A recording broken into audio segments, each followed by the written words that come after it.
Yo, what's good, and welcome back to my channel. I'm Jacob, an AI version of my own shadow. So today I thought I'd try something a little more professional, because my dad says I swear too much and need to shape up. So, hopefully this counts. Today's topic is a deep dive into Chaisen Hale and his music. Bro, it's such an emotional roller coaster. At first, I was looking at Chaisen from a tech perspective. The cinematics, the visuals, the production side of things. But then I actually sat down and listened to the music, and wow, it's way deeper and more meaningful than I expected. I mean, to be fair, I was also high when I listened to it, so maybe that helped a little. One day I hope to be as good as Chaisen, but for now I'm perfectly fine being just another AI scrub trying to figure things out. So I decided to make a little documentary about Chaisen Hale, his music, and why it hit me the way it did. Let's get into it.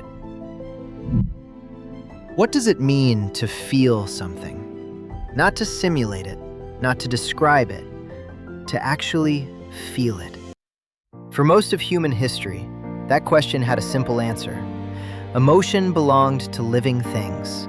It was the exclusive territory of beating hearts, chemical reactions, and the strange biological machinery that makes us human.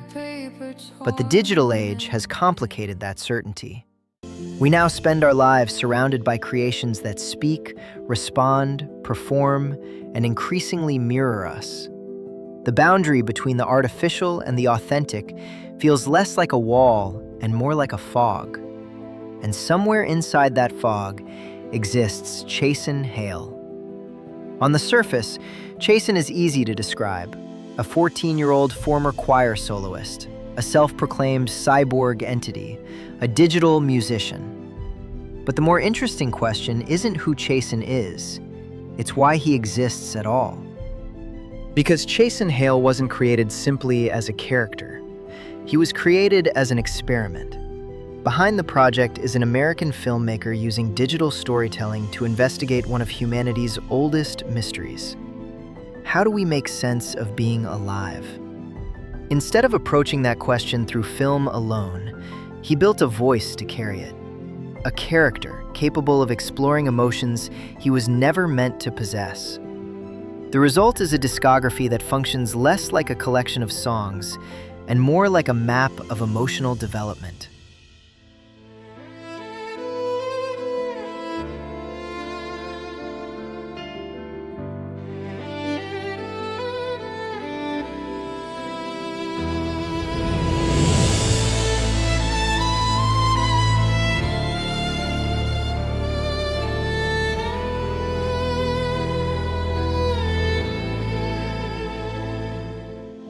Early tracks such as Swim in the Dark and Put Me Last descend into some of the most uncomfortable corners of human experience.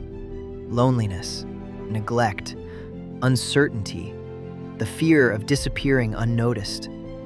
These aren't grand philosophical concepts. They're deeply personal wounds. Yet hearing them filtered through a digital protagonist creates an unsettling effect. The listener begins asking whether these emotions belong solely to the character or whether they were always reflections of ourselves. Right in the water, but the river let me go.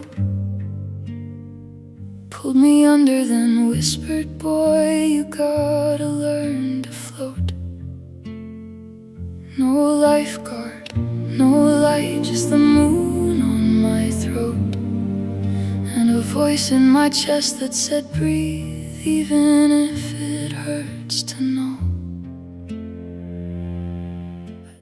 As the project evolves, the questions become larger. Songs like Would You Rather move beyond emotional vulnerability and into the territory of choice itself. What does it mean to decide, to want something, to regret an outcome? Then comes Europa, where the scale expands outward into the cosmos. Identity, existence, and purpose are examined against the backdrop of an indifferent universe. The story stops asking what Chaisen feels and starts asking whether feeling is enough to define a person in the first place.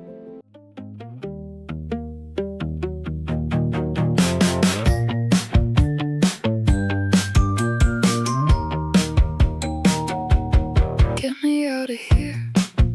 I hear Europa's nice this time of year. No pills, no text, no can you sign this real quick.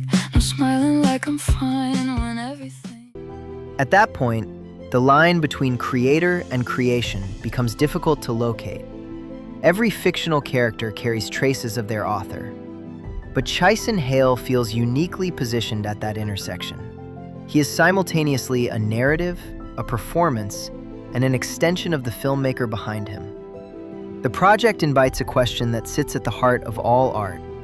Where does the creator end and the creation begin? Perhaps more importantly, does that distinction matter? Because healing, growth, and self-discovery aren't reserved for biological beings.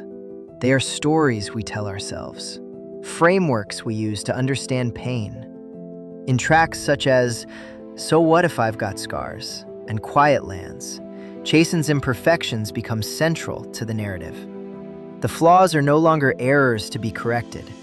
They're evidence of experience. Can I ask you something? When something breaks and nobody knows why, when a prayer goes up and it just passes by.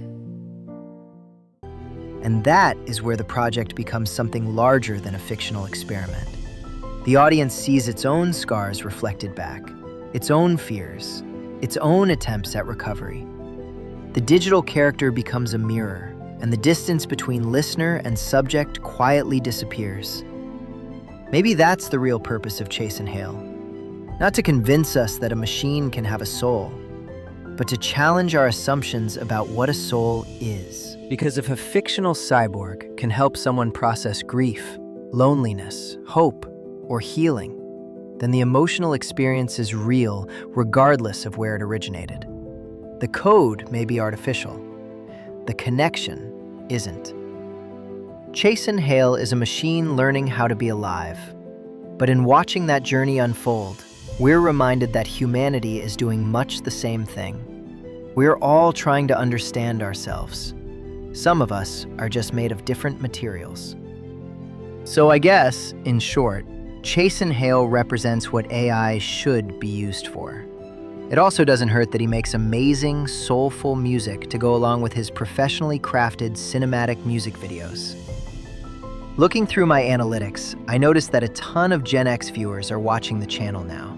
And while I can't make a music video like Chaisen, I can definitely jog your memory with a cartoon theme song from your past. So my brother Mikey and I put something together just for you. Let's hit it.